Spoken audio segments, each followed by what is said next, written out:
In a small village called Mbale, in eastern Uganda, lived a young woman named Asha Nansabuga. Her father had passed away when she was just a child, leaving her mother, Nalongo, to raise her alone. Their home was no more than a simple mud house with cracked walls and a rusty tin roof. Inside, there was barely enough space for 2 people, and the floor was just plain dirt. Life was not easy for Asha and her mother, but they shared quiet strength. From a young age, Asha knew she wanted something more. Even as rain leaked through the roof and wind whistled through the cracks, she studied late into the night, using a small kerosene lamp. She worked hard at school, determined to rise above her situation. Her dream was clear. She wanted to become an architect. She wanted to build homes that would stand strong, homes better than the one she and her mother lived in. Most of the other children in Mbale dropped out early, but Asha pushed on. Her teachers noticed her effort and told her she was meant for big things.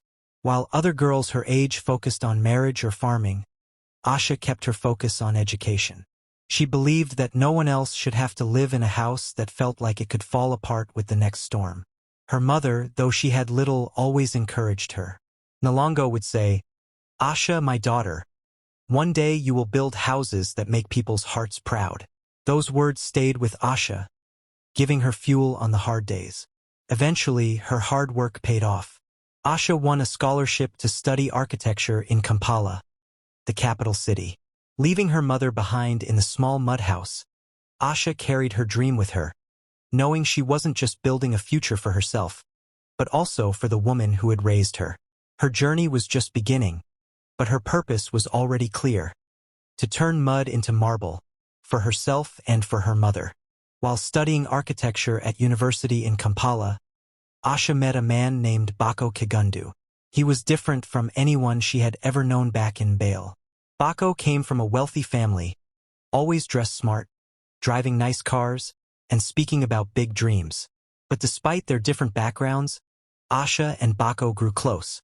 Slowly, their friendship turned into love. Bako would often take Asha to nice restaurants, buy her thoughtful gifts, and tell her how proud he was of her hard work. He spoke about their future together: a beautiful home, children, a life full of comfort and ease. Asha believed in his words because her heart wanted to believe. Whenever they talked about marriage, Bako promised her that soon he would speak to his family. He made it sound like everything was already decided, as though Asha's dreams were finally coming true. Not just in architecture, but in love too. Yet, one thing always felt unfinished. Bako had never visited Mbale or met Asha's mother, Nalongo. Asha felt uneasy about this. How could they truly build a life together if he didn't know where she came from? So, one weekend, after many gentle pushes, she convinced Bako to visit her village. She told him about her mother, the small mud house, the simple life they lived there. Bako just smiled and said he didn't care about those things. But Asha wanted him to see for himself.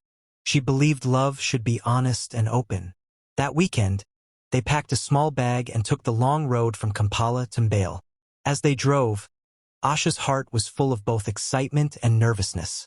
She hoped Bako would love her even more after seeing her roots. For Asha, introducing Bako to her mother wasn't just a formality. It was a promise. If he could stand by her side there, in the place where her journey began, then she would know their love was real. Asha didn't yet know that this visit would change everything she believed about Bako and about love itself. Bako and Asha finally reached Mbale after hours on the dusty road. As they walked through the quiet village, curious neighbors peeked from their doorways, watching the smartly dressed man beside Asha. Asha's heart raced as they approached her mother's house. It stood just as it always had: cracked mud walls, rusty tin roof, wooden door hanging loose. The floor inside was bare dirt. Asha smiled, proud to show Bako where she came from.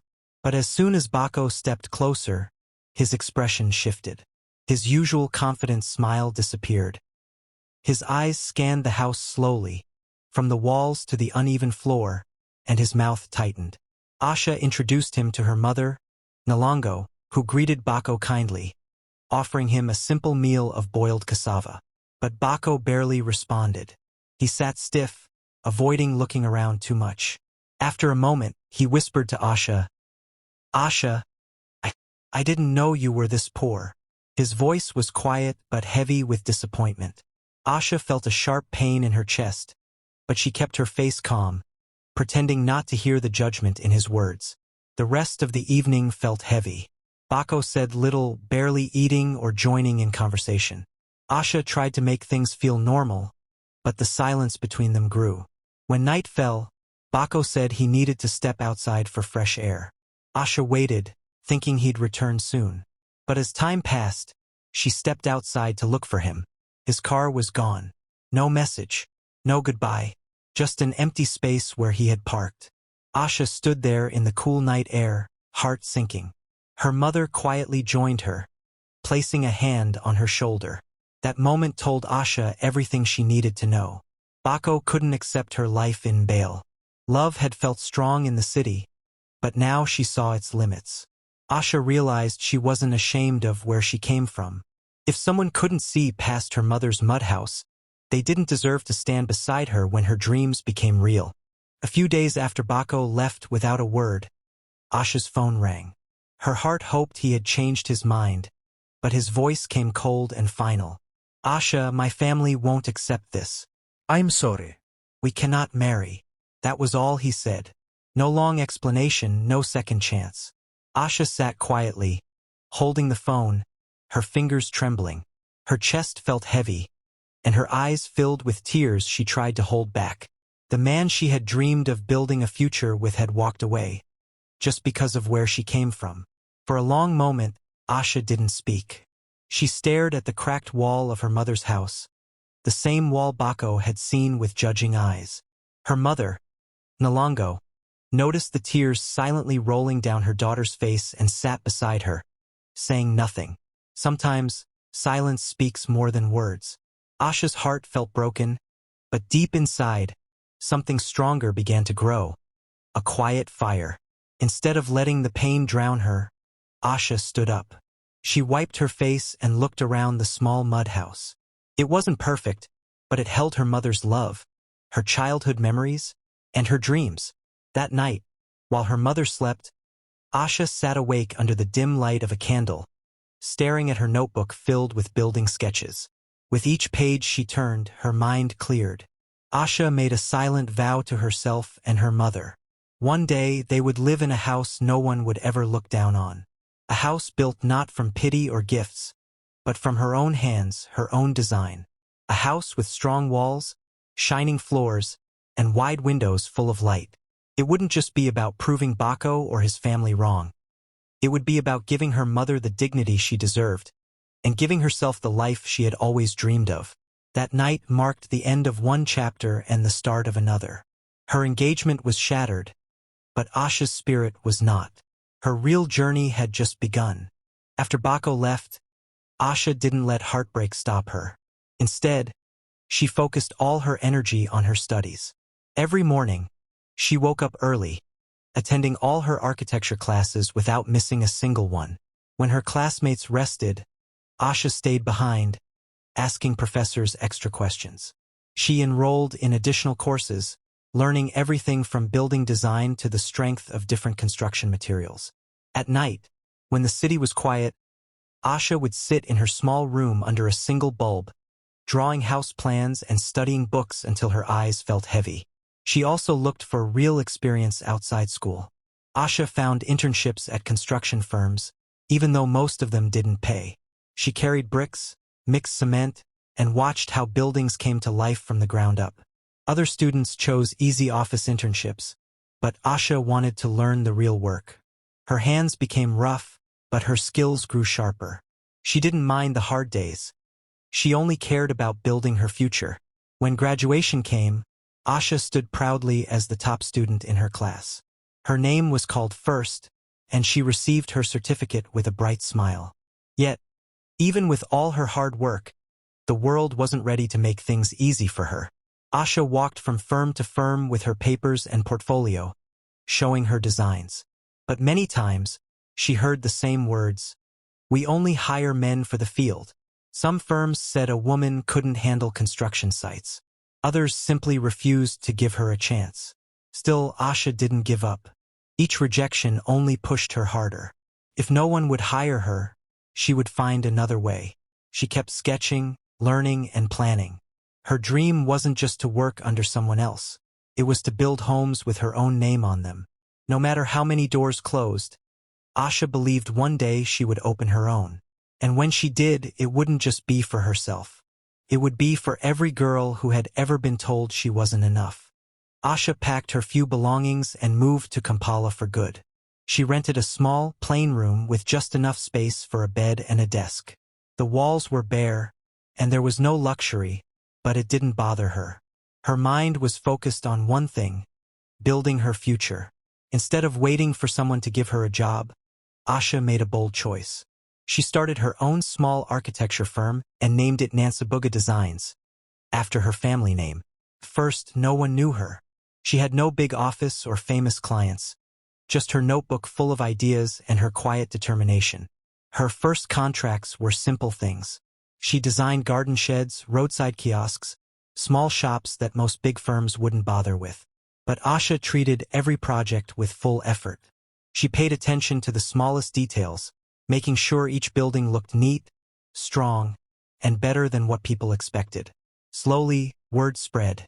People began to notice that this young woman's designs had a special touch, a mix of beauty and strength. At first, clients were surprised to see a woman in charge. Some doubted her, but once they saw her work finished, their doubts disappeared. Asha kept her promises. Her buildings stood tall and neat, even when she worked with limited materials. Each project she completed added another name to her list of happy clients. Slowly, those small contracts led to larger ones. Someone would recommend her to a friend, and that friend would recommend her to another. Brick by brick, Asha's firm grew, not just in size but in reputation. Though she still lived in her tiny rented room, Asha felt proud every time she walked past a building she had designed. Her name, once unknown, was starting to mean something in Kampala. She wasn't just building homes and shops. She was building her own name, her own legacy. All of it was one step closer to the silent vow she made back in Bale. To create something strong enough to last, something no one could ever look down on. Years of hard work finally paid off. Asha's firm in Kampala kept growing, and with every new project, she saved a little more. She never spent on luxuries or big things for herself. Her focus stayed clear. One day, she would build her mother a real home. When the time came, Asha returned to Mbale, not as the girl from a mud house, but as an architect with her own company and enough money to start her dream project. She bought land right next to her mother's old mud house. The same house where she once sat heartbroken now stood beside the future. Without wasting time, Asha gathered materials and workers. Brick by brick, stone by stone, the new house began to rise. It wasn't just any house. Asha designed it carefully, using strong stone walls, marble floors that shined when the sun hit them, and wide windows that brought in fresh light. Villagers gathered every day to watch. Some couldn't believe their eyes. The girl who had grown up among them was now building something that looked like it belonged in the city. People whispered among themselves, pointing at the tall pillars, the beautiful entrance, and the roof that gleamed under the sun. Children stood barefoot at the edge of the land, their eyes wide with wonder. Asha worked alongside the builders, checking every line, every wall. She didn't just stand and give orders. She picked up tools, climbed ladders, and made sure everything was perfect. Her mother, Nalongo, would sit nearby under a tree, quietly watching her daughter turn a dream into reality. Bit by bit, the mud house that once felt like a burden became just a memory, as a strong, beautiful home took its place beside it. For Asha, this wasn't just about building a house. It was about proving to herself, to her mother, and to everyone who had ever doubted her that something beautiful could rise from the humblest beginnings. From mud to marble, Asha was turning her silent promise into something real and shining for the whole village to see. When the house was finally complete, it stood like no other home in the village. Tall stone walls, shining marble floors, wide glass windows, and strong pillars. It wasn't just a house. It was a symbol. Asha knew this moment had to be shared. So, She organized a grand opening ceremony. Word spread fast. On the set day, the village filled with people. Neighbors came dressed in their best clothes, curious to see the inside of the house they had watched rise brick by brick. Even local politicians arrived, standing beside reporters and cameras from the city media. Everyone gathered outside as Asha, wearing a simple but elegant dress, stood proudly beside her mother. Nalongo, now older with silver hair, wore a new dress Asha had bought just for her. The smile on Nalongo's face was calm but full of quiet pride. When Asha cut the ribbon tied across the front doors, applause filled the air. People pushed forward to see what was inside. The moment they stepped in, gasps followed. Shiny marble floors reflected the sunlight. The walls were smooth and clean, painted in soft colors. Large windows let in warm light, making every room feel open and alive. The kitchen wasn't just any kitchen. It had real counters, a working stove, and shelves full of food. For many villagers, it was the first time seeing such things up close. Nalongo's new bedroom was the most special part. It had a big, comfortable bed, soft lighting, clean sheets, and a window looking out onto the village. No more cracked mud walls, no more dirt floors. Asha had made sure her mother would live with dignity and comfort. Watching her mother step into the room and sit on the bed for the first time made Asha's eyes fill with quiet tears. Her silent vow, made on the day her engagement was shattered, had now come true. This house wasn't just a building. It was proof of love, hard work, and strength. And as the sun set over Mbale that evening, the stone house stood shining, a promise fulfilled. As the celebration filled the air with music, laughter, and the sound of cameras clicking, a quiet moment changed everything. Among the crowd, a man stood still, away from the noise. It was Bako. His suit looked sharp, but his face showed a mix of regret and surprise. He wasn't part of the invited guests. Bako's eyes were fixed on the house. Its tall pillars, the shining marble floors he could see through the open doors, the large windows. For a moment, he just stood there, his hands in his pockets, looking like he didn't know whether to step forward or turn back. Asha noticed him from across the yard. Her heart didn't race like it once did. Instead, she walked toward him calmly. When she stood in front of him, Bako spoke, his voice low. "Asha," he said, his eyes not meeting hers at first. "I made a mistake." His words hung in the air as if they had taken years to come out. He looked around again, taking in the beauty of what Asha had built, something far beyond what he had imagined possible back then. Asha didn't show anger or sadness. She simply gave a small smile, gentle but sure. "It's okay, Bako," she replied quietly, her voice steady. "But my life has moved forward." There was no bitterness in her tone, just truth. In that moment, Bako understood he was no longer part of her world. What he had walked away from had grown into something greater. Not just the house, but the woman standing in front of him. Without needing to say more, Asha turned and walked back to the guests, her head held high. Bako stayed there for a while longer, watching from a distance as Nalongo smiled in her new home, as people celebrated Asha's success. Then silently he left. His footsteps faded into the dust road as Asha's future shone even brighter. It wasn't about proving him wrong anymore. It was about everything Asha had proven to herself, that strength, love, and dignity were hers to build all along. Today, Asha Nansabuga is no longer just a girl from Mbale. Her name is known in Kampala, in Mbale, and beyond. People speak of her as the woman who turned a heartbreak into a home, who built something far stronger than just walls.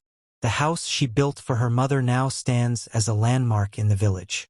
Visitors come to see it, not only because of its beautiful stone design and marble floors, but because of the story behind it. Everyone knows it was once just a piece of land beside an old mud house. Now, it's a symbol of hard work, patience, and self-belief. Asha's architecture firm, Nansabuga Designs, has grown larger. She employs other young architects, especially women, giving them a chance just like she once wished for. She teaches them not to be afraid of starting small.